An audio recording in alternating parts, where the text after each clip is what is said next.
Bom dia. Bom dia a todos. Protocolo observado.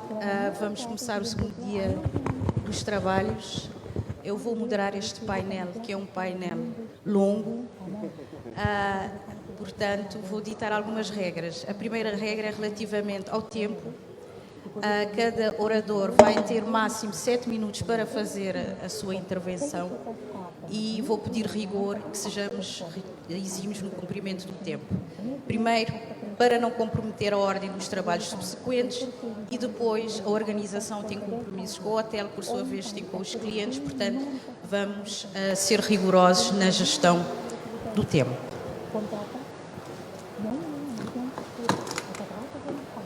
Muito bem. O nosso painel é sobre reformas para a melhoria do ambiente de negócios e a diversificação da economia e resiliência. As pequenas economias insulares tendem a concentrar-se num número muito limitado de atividades produtivas. É o caso de Cabo Verde, onde o turismo é o setor líder. A sua maior âncora e o verdadeiro motor da economia, com receitas que atingiram um valor equivalente a cerca de 21% do PIB em 2019. Com a pandemia, investir a defesa dos seus direitos, liberdades e garantias e o pleno conhecimento dos seus deveres e, assim, criar condições e oportunidades necessárias para um crescimento sustentável. O desenvolvimento do capital humano requer também um setor da justiça comprometido com os valores e princípios constitucionais da realização da justiça em nome do povo, para o qual todo o sistema deve servir, ou seja, o Governo, as ordens dos advogados, o Conselho Superior da Magistratura Judicial, a Procuradoria-Geral da República, enquanto parceiros fundamentais no processo de desenvolvimento e mudança de paradigma do funcionamento do sistema judicial. E a questão, Sra. Ministra, como vai o Governo concretizar esta ambição? Sra. Ministra, 7 minutos. Bom dia, se calhar vou pedir alguma tolerância, porque a justiça... A justiça é justa, portanto temos de ser justos com o tempo, não é? Vai começar a contar. Alguma tolerância, cumprimentar a todos, dizer que no âmbito do programa Justiça e Paz, ao nível do PETS 2, nós trouxemos aqui para discutir e apresentar aos investidores projetos estruturantes para o setor, tendo nós a noção e aquilo que são os comandos constitucionais em relação à importância da justiça para o desenvolvimento do país, a construção do nosso Estado de Direito, da nossa democracia, no fortalecimento das nossas instituições, portanto um setor de soberania que acaba por ter importância transversal ao nível da governação. Trouxemos 5 projetos para debater, apresentar aos investidores, aos parceiros, porque são estruturantes, como eu disse inicialmente, desde logo o reforço da efetividade da justiça. Precisamos ter uma justiça mais efetiva, mais célere, mais justa, e para isso precisamos investir num setor fundamental para o desenvolvimento do país, para o crescimento económico, para a melhoria do ambiente de negócio, portanto um setor que não pode ficar de fora num quadro de discussão no processo de desenvolvimento económico do país. E este projeto visa dotar os tribunais de mecanismos e ferramentas que possam servir para que a justiça possa ser dada a tempo, para que possa ser justa e para que possa responder e corresponder àquilo que são os desafios do país ao nível das exigências, ao nível deste setor. Portanto, este projeto é um projeto que engloba a modernização, que engloba as vantagens do próprio sistema de informação da justiça, que é o SIS, que engloba medidas de políticas ao nível de infraestruturas judiciárias, que engloba também a parte que tem a ver com os mecanismos e ferramentas que temos a obrigação de colocar à disposição dos tribunais, como, por exemplo, a pulseira eletrónica. O segundo eixo tem a ver com o projeto de reintegração social, um projeto virado para a empregabilidade dos reclusos. Isso tendo nós como pressuposto que a reinserção social, que a finalidade da pena, para além daquilo que é punição, tem uma finalidade importante, fundamental, que é a reinserção a ressocialização e a reintegração social dos reclusos. E para isso precisamos de projetos estruturantes que possam trabalhar as reincidências, a redução das reincidências criminais, trabalhar a paz social que tanto desejamos e que é um desafio que temos que seguir e, de certa forma, com medidas de políticas, combater a parte que tem a ver com a prevenção contra a criminalidade, mas que também passa necessariamente por projetos estruturantes de formação profissional ao nível dos estabelecimentos prisionais, de ateliês ao nível dos estabelecimentos prisionais, portanto, numa série de medidas que têm que ser adotadas para que possamos combater a criminalidade, portanto, pela via de prevenção e pela via de uma melhor integração social, com projetos de formação profissional estruturantes. Desenvolvemos um programa que é Recuperação Mais, um programa virado para os jovens reclusos de 16 a 21 anos, e queremos apresentar-vos este projeto como um projeto estruturante para também o combate à violência urbana, e, portanto, que passa necessariamente por medidas de políticas visando a reintegração social. Trouxemos um terceiro projeto, que é a modernização dos registros do notariado.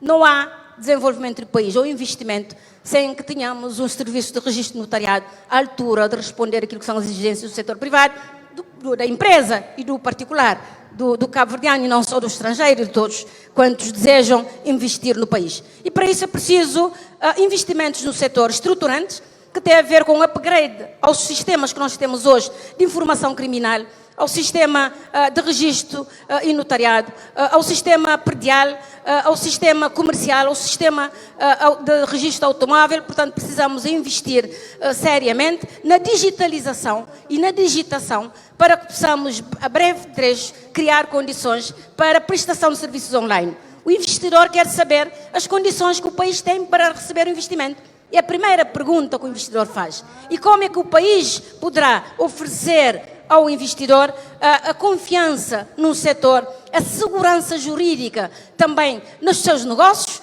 porque investe valores e quer ver a garantia jurídica do montante que investe e daquilo que é a perspectiva que tem do ponto de investimento. Portanto, queremos com esse projeto também estruturante, mostrar a ligação que deve existir entre principalmente a banca, os grandes grupos financeiros que financiam projetos estruturantes para o país, a necessidade de um investimento no setor da justiça para a criação de melhores condições de segurança jurídica, da prestação de serviços online, que também é nosso desafio, para que o investidor possa, à distância, criar uma empresa, praticar outros atos notariais para que possa, portanto, investir no país.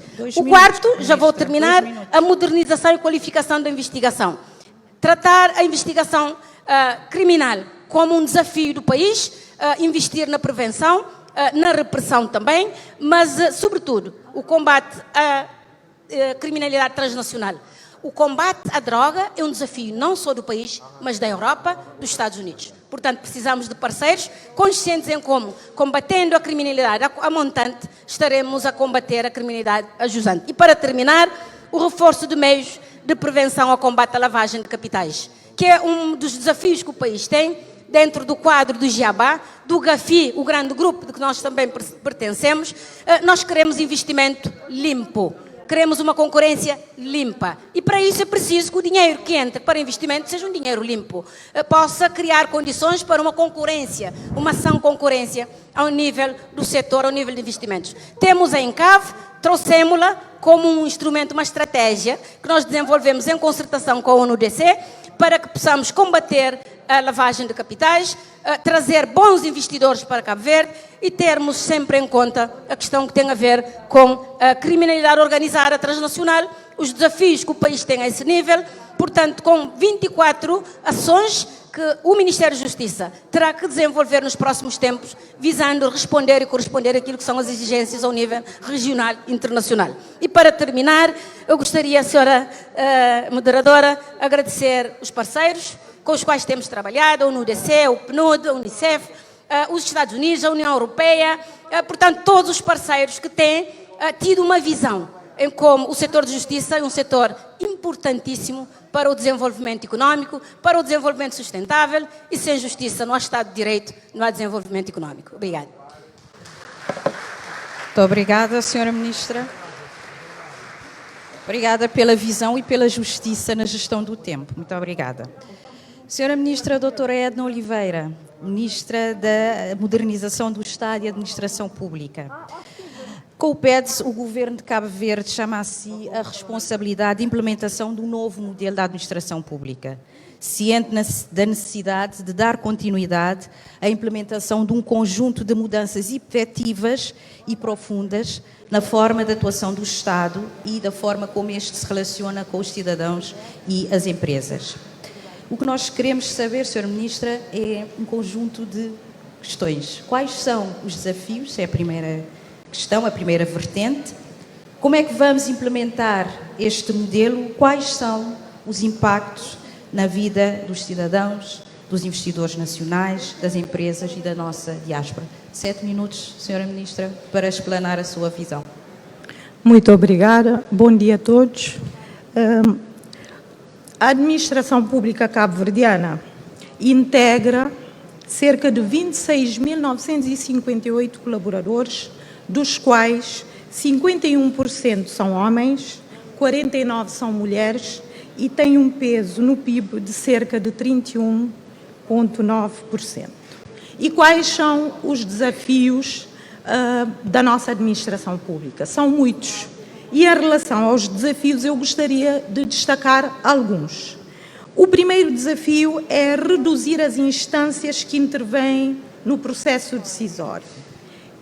O segundo desafio que destacamos é a eliminação da insatisfação profissional e, consequentemente, a redução da fuga de quadros competentes.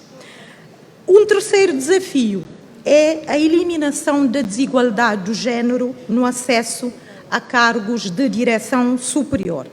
O quarto desafio, eliminar a cultura de gestão sectorial e departamentalista.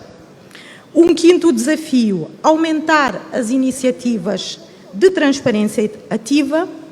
Um sexto desafio, eliminar a desigualdade no acesso a serviços públicos causada pela dispersão territorial.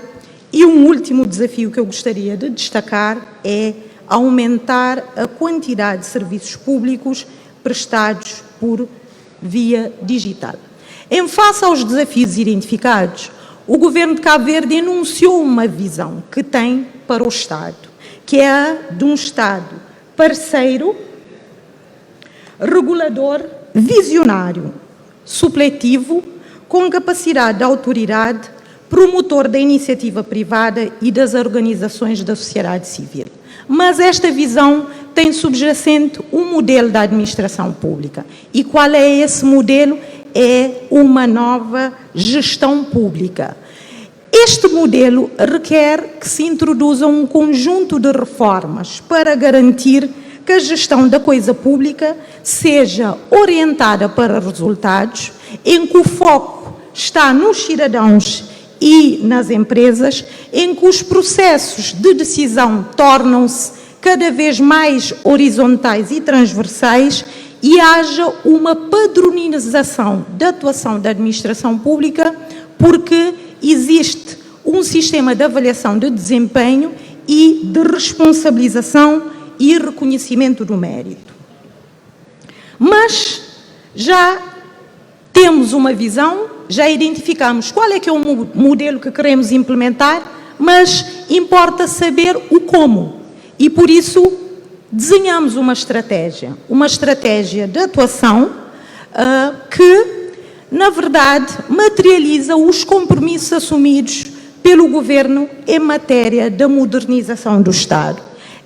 Na definição desta estratégia, consideramos as 5 dimensões que aportam o ecossistema da modernização do Estado. Consideramos as estruturas organizacionais, as pessoas que estão dentro dessas estruturas e que desenvolvem as suas atividades, os processos e procedimentos que são tramitados por essas pessoas, a utilização das potencialidades das tecnologias, visando, sobretudo, a prestação de um serviço público de qualidade. E essa estratégia está dividida em 6 eixos que serão, tendo sido identificados ainda cerca de 25 objetivos estratégicos que serão alcançados via implementação de cerca de 143 medidas. E em relação à estratégia para a modernização, eu gostaria de enaltecer 2 eixos. O segundo eixo, que é a valorização dos recursos humanos, porque não há nenhuma instituição que se quer célere, profissional, moderna, que não preze o capital humano, que é o seu maior ativo. E gostaríamos também de enaltecer o 4º eixo, que é o incrementar a governação digital ao nível do setor público. E em relação ao eixo incrementar a governação digital no setor público, gostaríamos aqui de frisar que a pretensão é introduzir uma mudança de paradigma relativamente ao processo da transformação digital no setor público.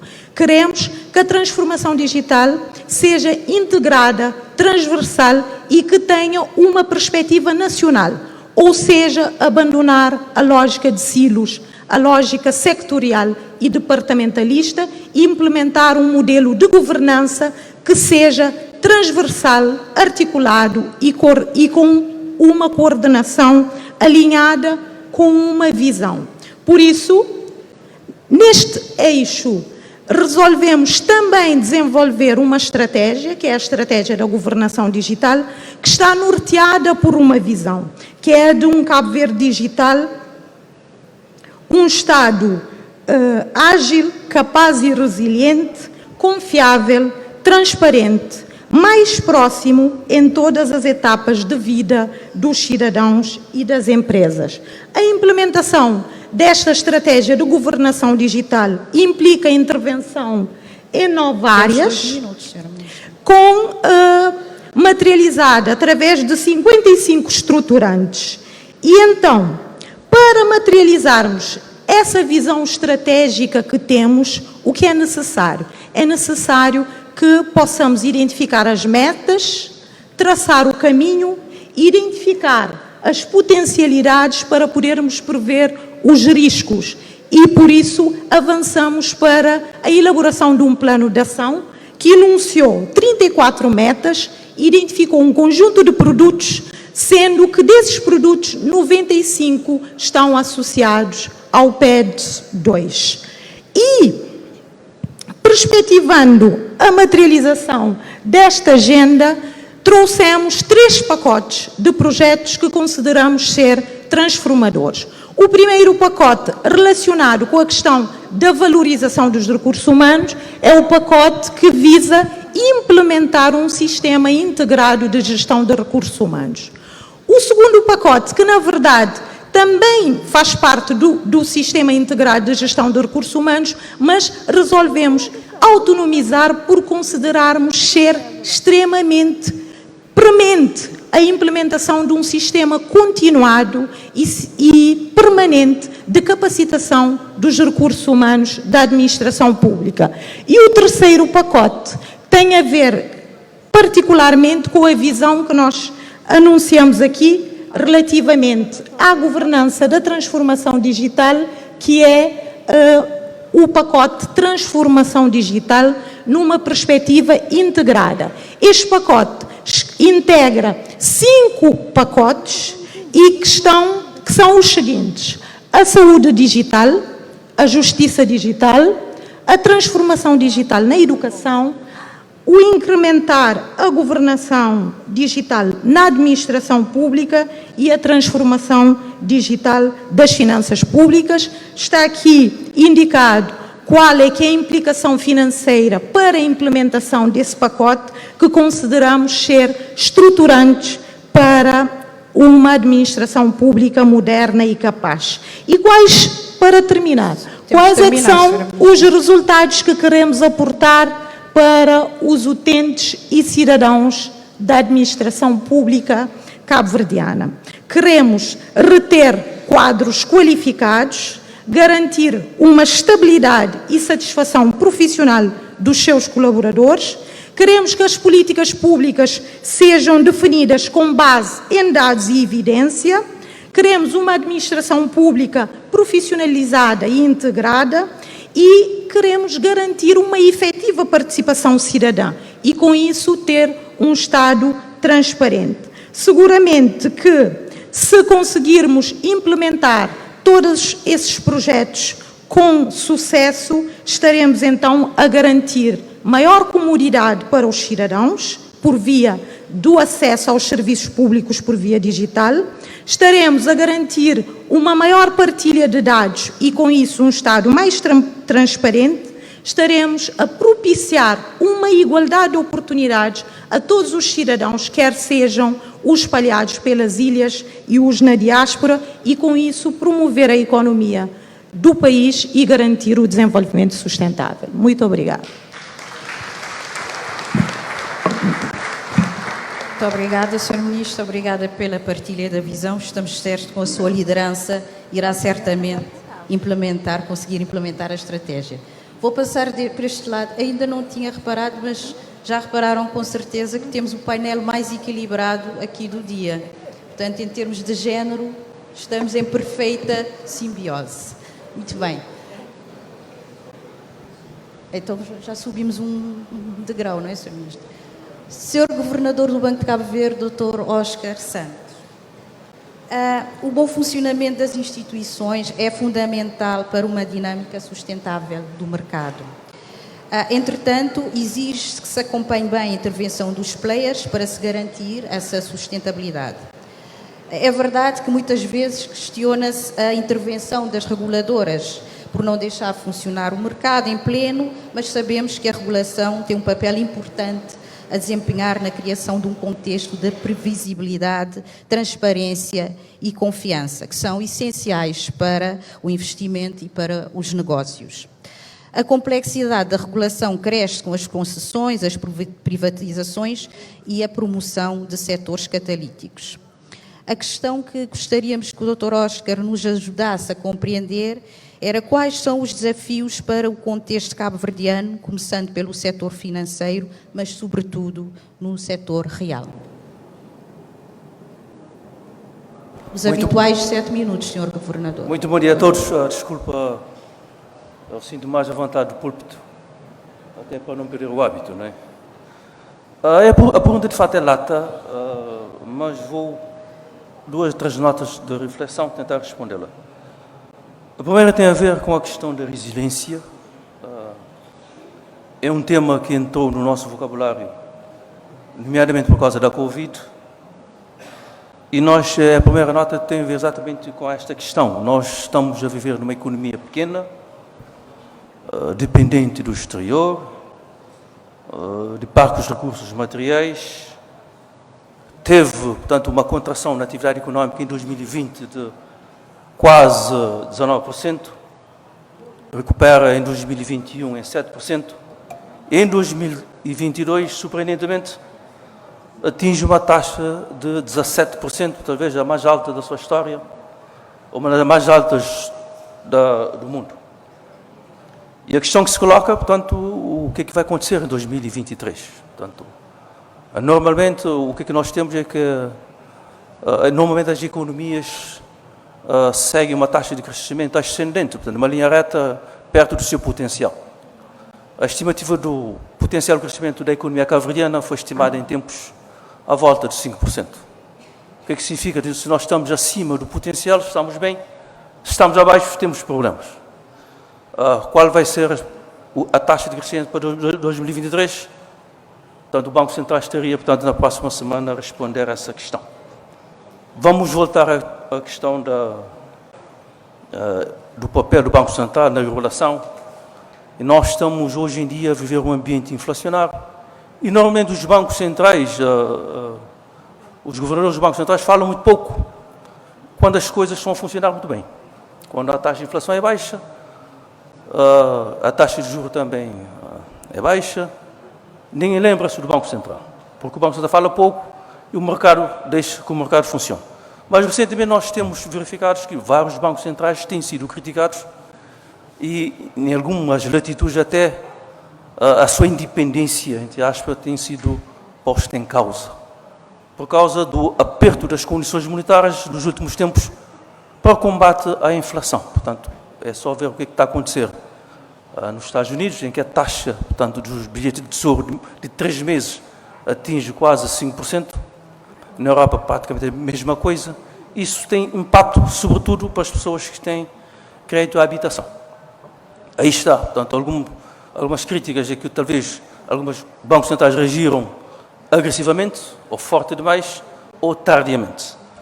No nosso caso, nós estamos com um mandato, portanto, a estabilidade financeira e a estabilidade de preços. E o Banco Central exerce um conjunto de funções importantes para atingir esses objetivos, nomeadamente a questão da política macroprudencial, supervisão microprudencial, supervisão comportamental, promoção e desenvolvimento e superintendência do sistema de pagamento. E todo o quadro, portanto, que reforça a capacidade de regulação do Banco Central, iniciou-se em 2014, em resultado, talvez, com a crise do 2017, 2008, e que novas vertentes de regulação tornaram-se fundamentais, nomeadamente a questão do reforço da microprudencial. E as reformas, portanto, desde 2014, podemos ver que hoje, podemos até concluir, em síntese, que o nosso sistema financeiro é resiliente e robusto. Portanto, mesmo durante a pandemia do ano 2020, nós tivemos, portanto, o sistema financeiro, portanto, a funcionar muito bem.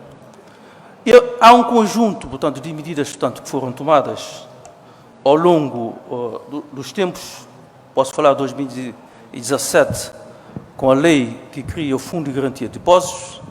Em 2018, o depósito que liberaliza completamente os mercados de capitais, conforme disse o Sr. Vice-Primeiro-Ministro. Portanto, duas componentes, portanto, uma moeda convertível com liberdade de circulação de capitais, estão criadas todas as condições, de fato, para dar mais confiança aos operadores económicos. E nós também estamos a trabalhar com o Fundo Monetário Internacional, sobretudo para reforçar a capacidade de regulação do Banco Central, na questão da supervisão, análise de riscos sistémicos, melhoria das infraestruturas de pagamento.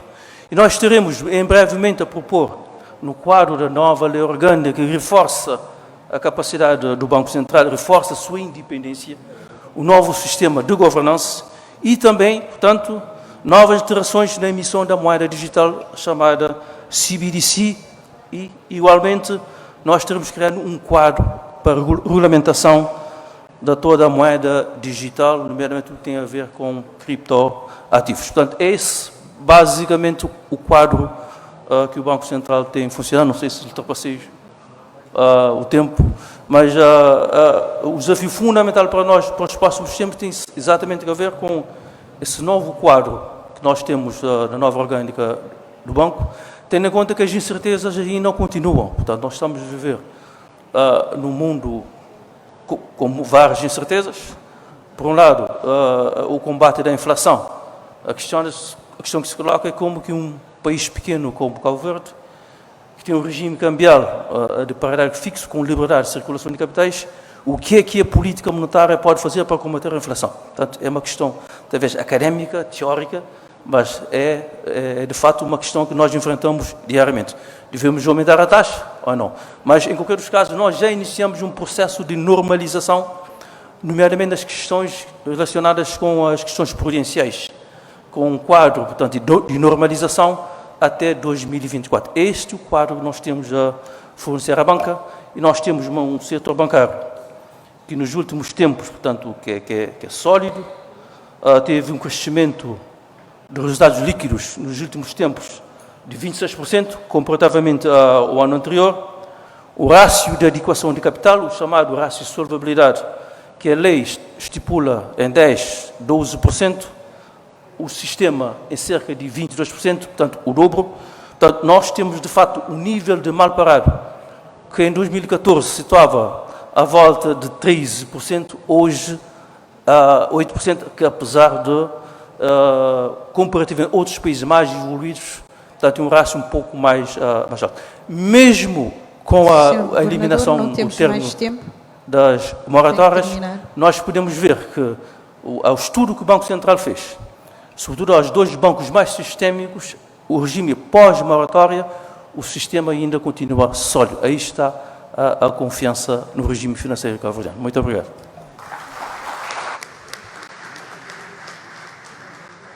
Muito obrigada, Dr. Oscar Santos. Vamos dar boas-vindas ao painel a doutora Keiko Miwa, estou a dizer bem, que é a diretora do país do Banco Mundial. Peço desculpas. Cabo Verde, como sabemos, é um país com parcos recursos naturais, pelo que tem apostado no seu capital humano para desenvolver a economia ancorado no aumento da produtividade. Entretanto, existem muitos desafios, como sabemos. Aliás, tanto a ambição 2030 como o PED apostam no desenvolvimento do capital humano, como sendo o seu primeiro acelerador do desenvolvimento sustentável. Doutora Keiko, da sua experiência de intervenção em regiões menos desenvolvidas, potencialmente comparáveis com Cabo Verde, como deve Cabo Verde superar os desafios do desenvolvimento a nível do capital humano e tornar-se realmente um fator de desenvolvimento como driver de pujança da economia? Thank you very much. Muito obrigada. Bom dia. I actually have 4 slides, which I wanted to share, so let's see if it comes up. But I wanted to thank you for the morning walk. I had the opportunity to personally experience pela the caminhada hoje de beauty manhã and the e eu potential pude of ver Cabo com os meus Verde próprios olhos a walk beleza e o along the potencial de beach Cabo was Verde na just caminhada pela so praia, beautiful que and foi inspiring, and I got so much energy that e eu I want to stand senti-me up, tão but then if I stand energizada up, you might que not eu be able quero to see ficar em the pé, mas se eu PowerPoint, ficar em pé, so talvez let me vocês não just- consigam ver a apresentação PowerPoint.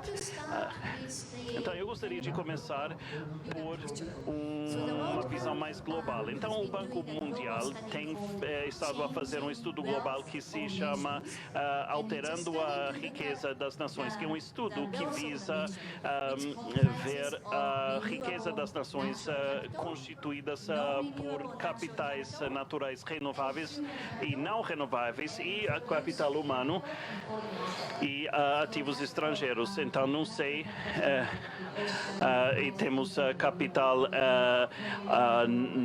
not shore, como oceanos não renováveis são como minerais e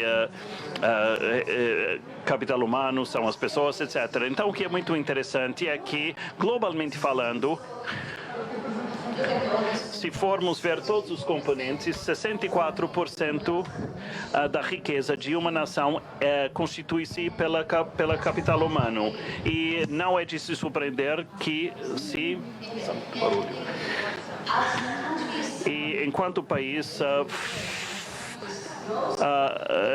país for crescendo, a porção de capital humano também cresce junto e a porção do capital natural vai diminuindo. Isso é um dado muito importante de ter em mente. E quando formos ver a questão do capital humano, o Banco Mundial tem feito algo que se chama de um índice de capital humano em 2018 que debruça-se sobre um índice constituído pela taxa de mortalidade de crianças com menos de 5 anos, a taxa de sobrevivência de adultos, expectativa de número de anos da escola, que é quantos anos em média que de escolaridade têm as crianças, e também debruça-se sobre a qualidade do ensino. Temos uma classificação padronizada para supervisionar isso. Então, com este índice, podemos ver se uma criança nascida hoje, qual é a produtividade que poderá esperar ter na sua vida adulta. Então, quando formos ver esse índice e quando formos ver o PIB per capita de um país, há uma correlação muito clara entre o índice de capital humano e o PIB per capita. E os países que têm o melhor desempenho, embora não haja uma classificação, o país com o melhor desempenho é Singapura. E como todos sabemos, Singapura é um país pequeno, sem nenhum recurso natural, mas que tem investido sistemicamente no capital humano. Então, é uma mensagem-chave que queria dar-vos hoje. Então, quando formos ver o caso de Cabo Verde, Quando fizemos a pesquisa de empreendimento, pedimos às médias e pequenas e grandes empresas o que é que vem como o principal constrangimento para a sua produtividade. E em comparação com outros países em África, as empresas em Cabo Verde escolheram o capital humano como sendo o principal constrangimento ao constrangimento e ao investimento.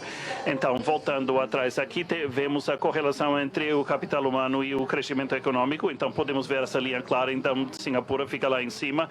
E se pudermos avançar para o próximo slide. Aqui temos uma comparação de Cabo Verde com outros países africanos.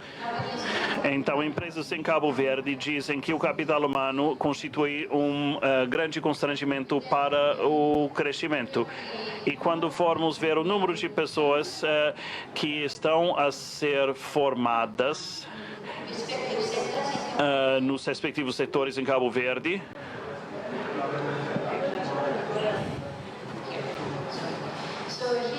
então, aqui temos uma lista dos setores os setores aceleradores identificados pelo governo: turismo, economia azul, agricultura, energias renováveis, TICs, e à direita temos o número de pessoas que estão a ser formadas atualmente, e a primeira coluna é o número de empregos existentes, e a coluna no meio é o número de empregos que esperamos ter sido criados até 2030. Então, vemos uma lacuna enorme entre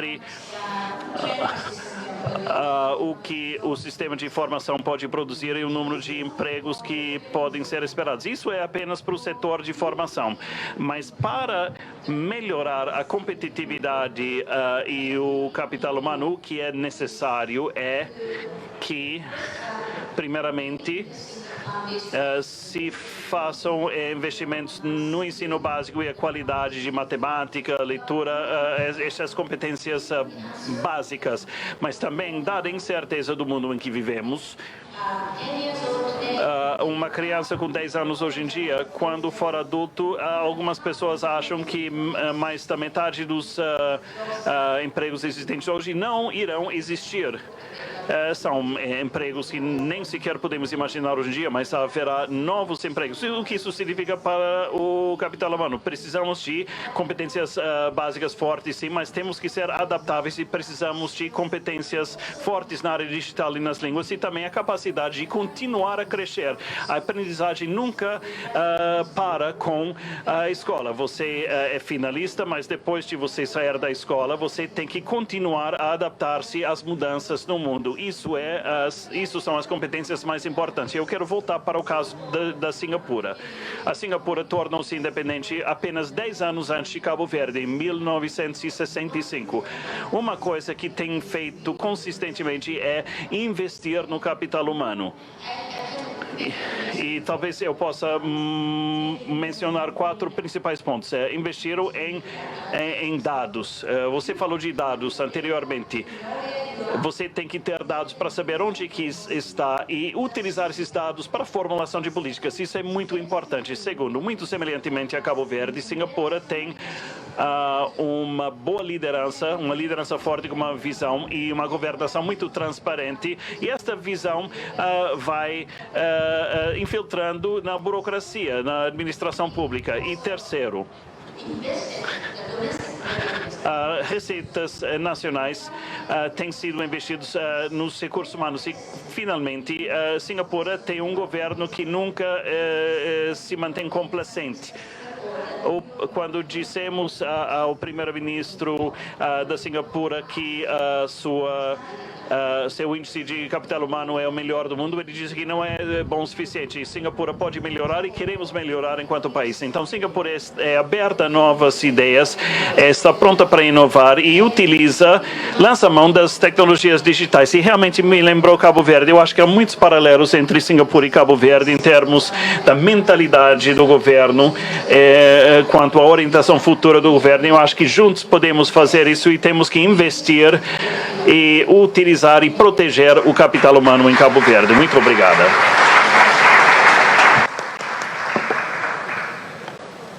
Thank you, Keiko, to share with us your... Muito obrigada, Keiko, por partilhar a sua experiência conosco. Orador é o Dr. Herminaldo Brito, consultor internacional e investidor. Tem aqui 2 casacos.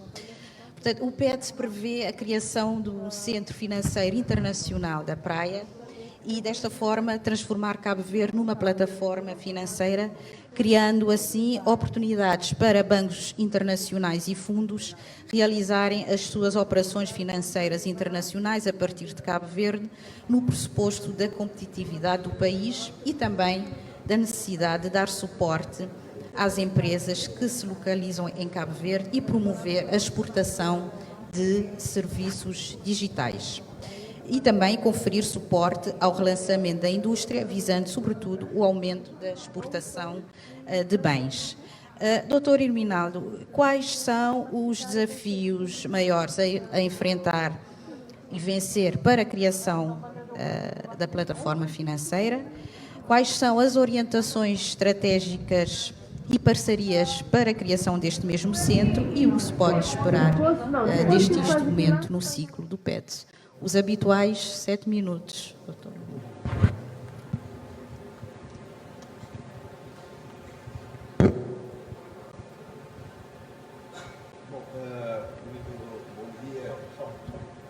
Muito bom dia. Agradeço o convite que me foi endereçado pelo Sr. Vice-Primeiro-Ministro para estar presente nesta apresentação. Sinto orgulho por estar ao lado de um painel de ilustres oradores e representantes do Governo e também gostaria de agradecer a presença de ilustres membros do Governo aqui presente, do corpo diplomático aqui presente e todos os outros convidados aqui presentes. Neste momento, para começar, iria pegar na última parte da senhora representante do Banco Mundial quando falou em Singapura.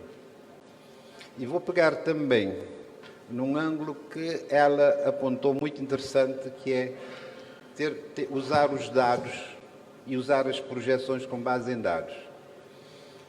O que ela disse no momento, e que aqui o meu papel neste momento é como transformar, como sair da economia, que neste momento é uma economia um pouco virada para dentro, para ser uma economia mais virada para o exterior. Precisamos virar a economia um pouco mais para o exterior e penso que o Sr. Ministro dos Negócios Estrangeiros aqui presente e todos os seus embaixadores aqui presentes vão dar um apoio nesse sentido, para terem uma relação mais próxima com o Ministério das Finanças e do Plano, chamemos assim, e também dar esse salto.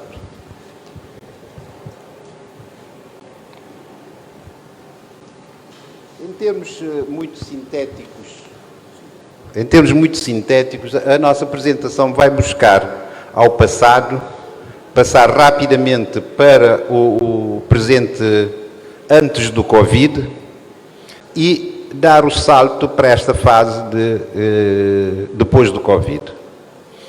Na primeira parte, nós vemos que em 2007, portanto, antes da crise de 2008, houve um debate muito forte aqui em Cabo Verde, promovido pelo Banco Cabo Verde, sobre se o país estava pronto para ter um centro financeiro internacional. Este documento, este debate está presente na página do Banco de Cabo Verde. Muita gente pode não saber, mas está um documento muito grande presente na página do Banco de Cabo Verde desde 2007 e até hoje não se avançou muito nessa área. A questão é porque que este debate não se avançou. É claro que iniciamos em 2008 uma crise que prolongou-se por 4, 5 anos, depois quase até 2014, 2015, depois o Governo tomou as rédeas, o novo Governo liderado pelo MPD, fez uma reviragem das chamadas plataformas, economia de plataforma. Essa economia de plataforma é uma economia que tem vários hubs, dentre os quais há o hub marítimo, o hub de turismo e o hub do financeiro.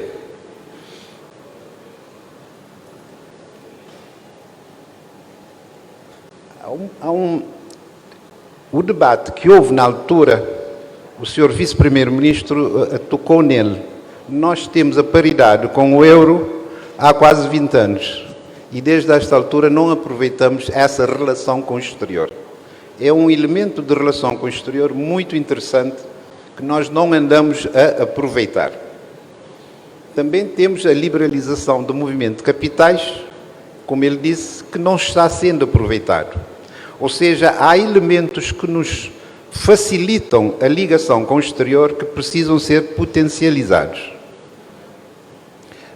Temos também mais dois outros elementos já elencados desde esta altura, que é a localização e a estabilidade política, económica e social. Todos esses elementos já existem há muitos anos, precisam ser potencializados para darmos o salto e inserirmos a nível da economia internacional. Em termos de país plataforma, essas são as plataformas que Cabo Verde, já desde 2017, definiu: plataforma digital, plataforma de turismo, plataforma marítima, aérea e plataforma financeira. Essas plataformas estão todas interligadas umas às outras, parecendo que não. Há necessidade de haver, como disse a Ministra da Modernização da Administração Pública, haver uma interligação em todos os setores que estão interligados e não deixar nenhum dos setores para trás, porque eles interligam e têm peso no sucesso dos outros. Há um pormenor que eu gostaria de relevar também, que foi já nos últimos tempos, já se está a aplicar. Anteriormente, o posicionamento de Cabo Verde era como um país de desenvolvimento médio. Esquecia-se que era um CIDS, que era um país pequeno. Esquecia que tinha fragilidades. Ultimamente, nos últimos 2 anos, 3 anos, Cabo Verde, principalmente depois da questão da Covid, tomou consciência que era um pequeno país. E um pequeno país é sempre frágil, por mais que o seu PIB apareça maior que os outros. É preciso estar sempre ciente desse aspecto. Mas Cabo Verde, enquanto país pequeno, deve comparar com países insulares e pequenos. A senhora representante do Banco Mundial disse que devemos comparar com países tipo Singapura. Eu diria também tipo Maurícias e outras ilhas que nós aspiramos ser competitivos.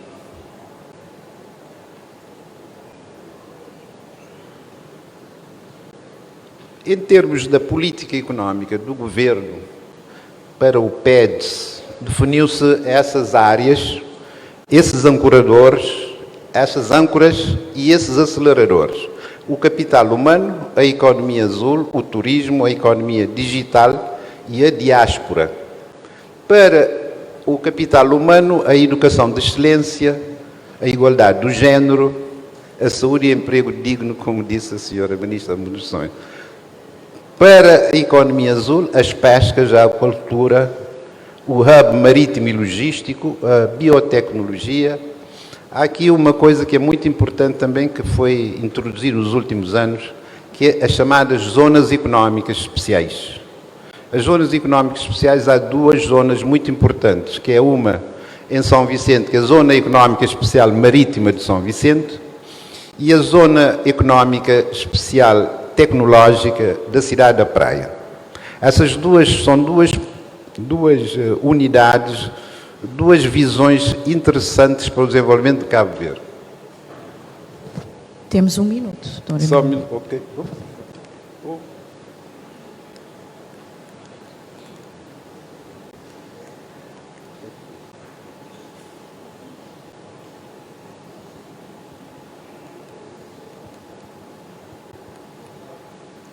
O que é preciso para se ser um centro financeiro? Para ser um centro financeiro, um país, gostaria de esclarecer que os centros financeiros são as cidades.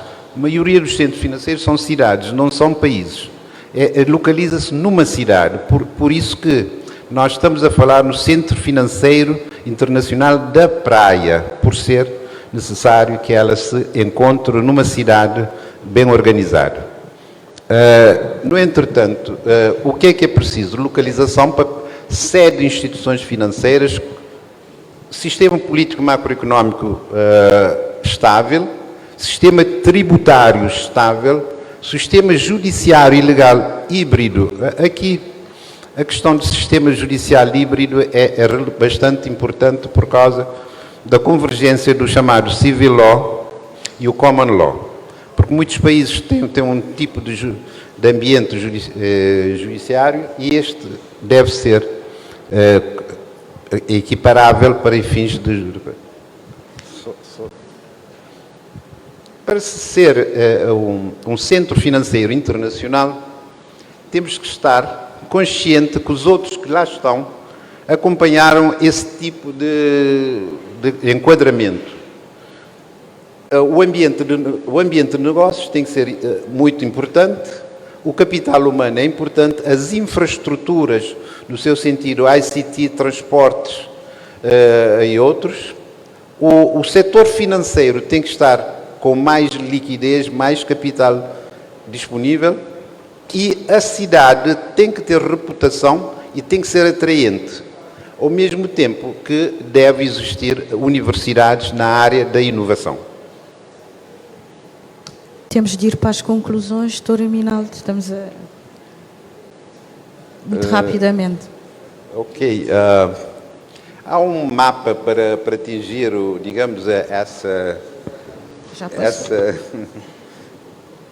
Um mapa para Vamos atingir... ter mesmo que concluir, sob pena de comprometermos... Bom, o que eu propunha em termos de conclusão é que o Ministério das Finanças, que tem estado a fazer um trabalho muito interessante em termos, conjuntamente com os outros setores, em termos de desenvolvimento da economia cabo-verdiana, se junta ou se aproxima ou se haja uma maior relação com o Ministério das Relações Exteriores.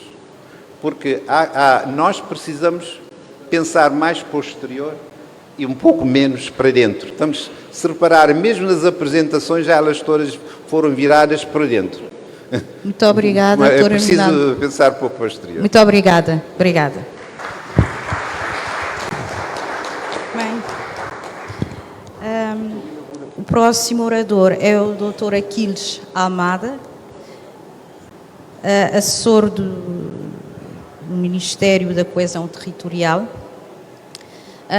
O país como Cabo Verde, um país de ilhas, um arquipélago, traz imensos desafios a nível da coesão territorial e gostaríamos de perceber qual é a visão ou quais são as ideias em termos do fomento produtivo e como é que isto se articula com o contexto de garantir a coesão territorial num país arquipelágico dentro do contexto PEDS. Doutor Aquiles, 7 minutos para expor a sua... Obrigado, bom dia. Eu agradecia que os senhores multimídia fizessem a projeção, porque temos alguns elementos gráficos para apoiar a apresentação. Bom, como é sabido, a coesão territorial, o fomento da coesão territorial é um dos objetivos cimeiros deste PEDS. Com o fomento da coesão territorial, pretende-se... Não funciona.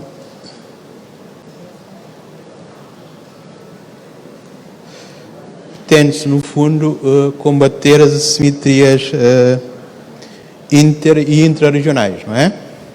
Por forma a dar condições de vida equivalentes a todos os cidadãos nacionais, independentemente da ilha, do município que residam. Com o objetivo, por um lado, de garantir equidade no acesso às oportunidades de desenvolvimento a todos, aumentar do ponto de vista quantitativo e qualitativo a oferta de emprego em todas as ilhas, como o Sr. Vice-Primeiro-Ministro já sublinhou, e também melhorar a qualidade de vida das populações. A materialização desses objetivos muito ambiciosos passa por um conjunto de medidas, nomeadamente de recuperação económica de algumas ilhas e municípios, mas também pela uma aposta na diversificação económica, por uma maior, digamos, integração económica e espacial de algumas ilhas, no conjunto nacional e internacional, abrindo o país para o estrangeiro, mas também, eventualmente, apostar em medidas de estabilização económica.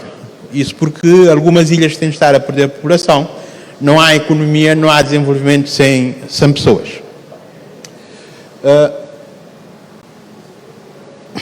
Bloqueou novamente. Bom, em qualquer destes cenários que se queira adotar, é obrigatório promover um ambicioso programa de fomento da produção, quer a nível regional, quer a nível dos municípios. No fundo, esse programa deverá ter como propósito alavancar o desenvolvimento de iniciativas empresariais endógenas às ilhas, não é? Baseadas na utilização de recursos próprios, nos setores da cultura, indústria, pesca, turismo, indústria criativa, economia azul, mas também visando a diferenciação dos produtos, que é produzido nas várias ilhas, e, eventualmente, também a sua especialização em determinados segmentos de mercado. Bom, para poder operacionalizar todas essas ideias, o Governo, no âmbito da elaboração do PEDES, juntamente com os 22 municípios e com o apoio do Sistema das Nações Unidas, particularmente da ONU Habitat, levou a cabo um exercício de perspectiva estratégica territorial por forma a definir qual é o perfil de especialização económica das várias ilhas. Temos algum delay?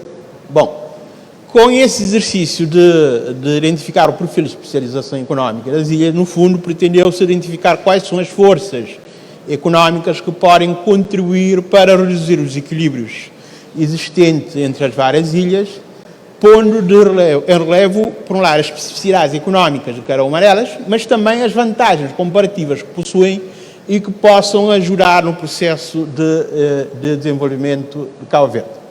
Bom, ao definirmos esse perfil, obviamente teria que ter consequências, não é? Generalmente na adoção de, digamos, um novo paradigma de pensar e de programar o desenvolvimento regional, que, em vez de uma perspectiva essencialmente de concorrência entre as ilhas, deverá passar para uma perspectiva de cooperação. O que, nesse sentido, o que é que se fez? Tendo por referência os setores catalíticos que o Governo identificou para, digamos, promover o desenvolvimento do país nos próximos anos, foi-se identificar em cada uma das ilhas qual é o contributo que cada uma delas poderia dar para, digamos, alavancar o desenvolvimento destes setores económicos. No fundo, o que se procurou fazer é identificar as vantagens comparativas existentes em cada uma das ilhas e o modo como poderiam contribuir para o desenvolvimento dos setores catalíticos. E aqui vê-se claramente que temos um país desigual, que essencialmente as vantagens comparativas estão localizadas em Santiago, generalmente nos setores onde gera-se maior valor acrescentado, não é? Santiago, São Vicente, Sal, numa terceira linha. Nos demais municípios, temos sobretudo os setores mais maduros que geram menor valor acrescentado. Bom, isso obviamente terá que ter implicações ao nível da política de desenvolvimento regional. Por um lado, são esses recursos que nós temos, essas vantagens comparativas que nós temos, sobre as quais devemos apostar, mas o objetivo é a médio e longo prazo alterar esse perfil de especialização económica, por forma que as ilhas onde nesse momento não existam vantagens comparativas, generalmente nos setores que geram maior vantagem comparativa, ou possam também, que geram, melhor dizendo, maior valor acrescentado, possam também desenvolver essas atividades. Generalmente a Brava, o Maio, a Boa Vista, São Nicolau. Portanto, a política de desenvolvimento regional que deverá ser seguida nos próximos anos deverá ter em atenção esses aspectos. Bom, a partir desse exercício, identificou-se um conjunto de ramos de atividades a potenciar em cada uma das ilhas, por forma a que tenhamos o desenvolvimento harmonioso e equilibrado pretende ir por todos. Vou tentar abreviar, mas o computador não ajuda. Bom, para maximizar o potencial e as oportunidades constatadas, torna-se imperioso implementar um conjunto de políticas públicas, não é? Por um lado, visando criar novos fatores de vantagem comparativas e competitivas, de modo a que, no longo prazo, esse perfil que nós acabamos de ver possa ser alterado, não é? Por forma que os setores com maior potencial de crescimento económico, que hoje concentram essencialmente na Ilha de Santiago, melhor dizendo, no município da Praia, em São Vicente e na Ilha do Sal, também possam estar presentes nas demais ilhas do país. E, para efeito, como já disse, é obrigatório fomentar o desenvolvimento dos vários setores produtivos. Nesse sentido, foi gizado, digamos, um programa de fomento produtivo, tendo esse horizonte da coesão territorial. E aqui foram identificados 7 grandes eixos que estão identificados, não entrarei em grandes detalhes. Basicamente, implicará uma íntima coordenação entre o Ministério da Coesão Territorial e o Ministério do Fomento Empresarial, que é quem tem a tutela, digamos, do ecossistema empresarial, do ecossistema do empreendedorismo, por forma a promover estes setores. A partir dessas análises, foi possível identificar, ao nível de cada um dos municípios, aqui não é visível, os setores, ou os ramos de atividade económica, melhor dizendo, que é possível, que aconselha-se potenciar. Fez esse exercício para todos os 22 municípios do país, tendo-se identificado os vários setores, ou melhor dizendo, os vários ramos de atividade económica, ao nível de cada um dos municípios, que o Estado deve priorizar nos próximos anos. Eu ficava por aqui, eventualmente, maior detalhes, falaremos mais tarde. Obrigado. Muito obrigada, doutora Aquiles. Muito obrigada. Vamos terminar a sessão com mais uma questão ao Sr. Vice-Primeiro-Ministro sobre as contas públicas. Não poderíamos deixar de tocar neste ponto. Sr. Ministro, no PEDES está plasmada a consolidação orçamental, sabendo que o setor empresarial do Estado tem um peso nas contas públicas. O que nós pretendemos saber é qual é a visão do Governo para o setor empresarial do Estado e o seu impacto no robustecimento do tecido económico e social. Muito bem, muito obrigado, mais uma vez.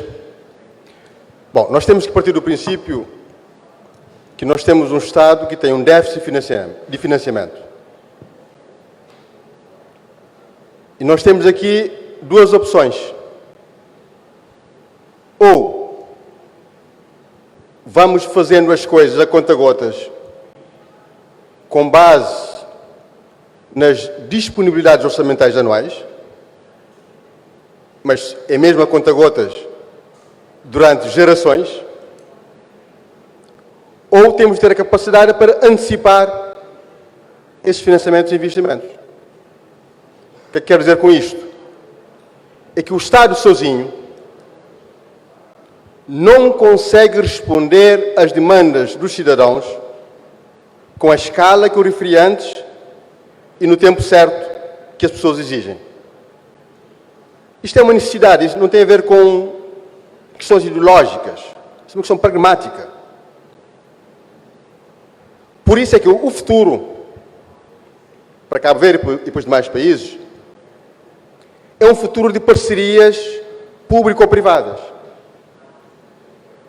E o nosso futuro depende da nossa inteligência em moldar essas parcerias de forma transparente, com boa governação, com impacto, com resultado, claro, para os privados, mas particularmente para os cidadãos e para as ilhas de Cabo Verde. E é nesse sentido que nós decidimos por esse modelo de privatização e de concessões de empresas e de serviços públicos.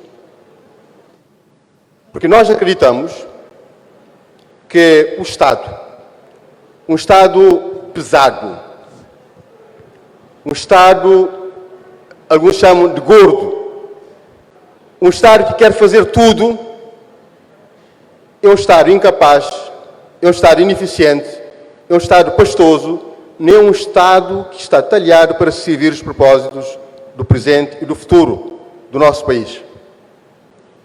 Nós precisamos de um Estado leve, de um Estado inteligente, de um Estado eficiente e de um Estado que está concentrado naquilo que só ele e ele pode fazer melhor. Na educação, na saúde, na inclusão social, na proteção social, na regulação e na promoção. Lá onde o privado pode entrar com valor acrescentado, temos de estar abertos para mobilizarmos essa parceria. Por isso é que nós temos um programa vasto de privatizações e de concessões. Nos próximos tempos estamos a finalizar o setor aeroportuário, os portos de Cabo Verde, os aeroportos de Cabo Verde todos. Vamos avançar com o setor portuário, o setor energético, as telecomunicações, a empresa de telecomunicações, a Cabo Verde Telecom, o setor financeiro, a Caixa Económica, a parte em que o Estado tem a participação, e, já referi, o setor energético. Quero chamar a atenção para dois pontos importantes. O setor portuário, aeroportuário, reparação naval e o setor energético são dois setores que eu dizia antes que são setores críticos para o nosso futuro. E nós temos aqui dois desafios. Um que é de controlar o risco fiscal que essas empresas representam para o Estado de Cabo Verde. E, em segundo lugar, é criar as condições para que investimentos se façam no tempo certo, com escala e dimensão, para podermos provocar a mudança. Isso só será possível através de parcerias público-privadas. E nós queremos convidar nossos parceiros, os investidores, os grandes investidores, os médios investidores, a participar nos programas de privatização e de concessão que nós vamos lançar no horizonte 2026, para garantirmos mais eficiência, melhor qualidade de serviço e investimentos em tempo certo, antecipado, para provocarmos a mudança que o país precisa. Então nós temos duas escolhas. Ou mantemos o status quo e vamos investindo a conta-gotas durante 50, 100 anos para fazermos aquilo que temos de fazer hoje, ou temos de ter a coragem para irmos buscar financiamentos privados para ajudar-nos a antecipar os investimentos e a garantir qualidade de serviço para os nossos concidadãos. Já dizia Nelson Mandela que nós temos de deixar o medo para abraçarmos a esperança e o futuro. Abraçar o medo é manter o status quo. Abraçar o futuro é assumir riscos, mas saber geri-los. Porque quando nós avançamos para privatizações e concessões, estamos a mudar o modelo de Estado. De um Estado que faz ou que fazia, para um Estado que regula, que fiscaliza e que garante o nível de serviço.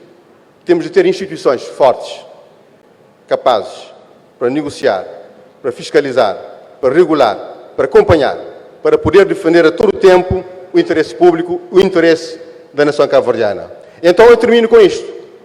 O modelo. Separação de riscos. O Estado cria o ambiente, cria o quadro regulatório, promove o aumento de investimentos e aumento de negócios, investe nas áreas que são áreas críticas e que só ele pode investir, o investimento essencial na economia azul, na economia verde, na economia digital, no sistema financeiro, no setor farmacêutico, tem de ser investimento privado. Com separação de riscos. O Estado tem a sua área de risco e o privado tem a sua área de risco e nós vamos nos trabalhar enquanto parceiros para podermos ajudar o país a avançar. Este é o futuro de Cabo Verde, é o futuro no qual nós acreditamos e vamos trabalhar para fazer acontecer. Longe de um Estado gordo, de um Estado pesado, de um Estado que ambiciona fazer tudo para não fazer nada ou fazer pouca coisa, de um Estado eficiente, um Estado ligeiro, um Estado ágil, um Estado inteligente, um Estado promotor, um Estado amigo do investidor, mas com capacidade institucional para regular e gerir as parcerias público-privadas, pequenas, médias ou grandes parcerias público-privada. Este é o futuro. Portanto, vamos deixar o medo e abraçar a confiança e abraçar a esperança, porque vale a pena confiar no futuro desta grande nação, que será um futuro construído por todos nós cabo-verdianos e por todos os nossos parceiros, muitos que estão aqui presentes e que agradecemos. Muito obrigado. Muito obrigada, Sr. Ministro. Não vamos abrir espaço para debate. Penso que os oradores estarão disponíveis para eventuais esclarecimentos que poderão ser agendados nas reuniões bilaterais que estão agendadas para a tarde. Portanto, só me resta agradecer aos oradores, agradecer a excelência das apresentações, a boa gestão do tempo, que também contribui para a boa gestão da conferência, e despedirmos até uma próxima oportunidade. Muito obrigada a todos. Continuação de bom trabalho.